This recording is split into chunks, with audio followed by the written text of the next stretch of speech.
জগন্নাথ জীবন্ত দেবতা, তার আবার প্রাণ প্রতিষ্ঠা হয় কি করে? তার চেয়ে মমতা বন্দ্যোপাধ্যায় নিজেই দেবী হয়ে বসে যান, বললেন অধীর চৌধুরী। প্রচার শুধু নয়, প্রাণ দেবে, ভগবানের প্রাণ দিচ্ছে। বুঝুন মজা, কোথায় যাবো আমরা? আরে জগন্নাথ দেব এমনি জীবন্ত দেবতা, বলে তার জীবন্ত আছেই। হিন্দুরা তাই বিশ্বাস করে, হিন্দুরা বিশ্বাস করে যে ভগবান মানে প্রভু জগন্নাথ জীবন্ত দেবতা। এটা এটা বিশ্বাস করে হিন্দু ধর্মের বিশ্বাসী মানুষরা।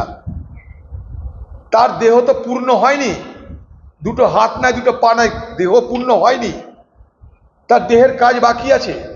তাই সে কাঠের মূর্তি, তাই সে জীবন্ত দেবতা। জীবন্ত দেবতার আবার কোথায় জীবন দিবেন রে ভাই? তো মহা মুশকিল। হিন্দু ভোট নিজের পক্ষে আনার জন্য দিদি নিজে দেবী হয়ে বসেছে না, ঝামেলা সবাই পুজো করতে লেগে যাক। আপনাকে আমি চলে এসেছি দেবী, আর কারণ দেব দেবতার পুজোর দরকার নাই, তাহলে ঝামেলা মিটে যায়। ঝামেলামি করছেন কেন আপনি? হিন্দু ধর্মে বিশ্বাসী মানুষদের সঙ্গে ছ্যাবলামি করছেন কেন? এইভাবে আপনি নামাজের দিন কলকাতার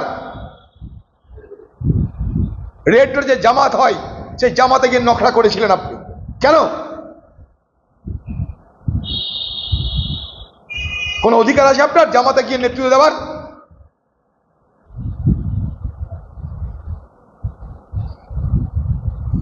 এইভাবে আপনি পশ্চিমবঙ্গে একদিকে হিন্দু একদিকে মুসলমান, শুধু ভোটের অঙ্কে একবার একে খুশি করা ওকে খুশি করা করতে গিয়ে বাংলার 12টা বাজাচ্ছেন আপনি। বাংলায় সাম্প্রদায়িক বিভাজন তৈরি হচ্ছে, ওদিকে মোদি এদিকে দিদি, এই তো বাংলার অবস্থা।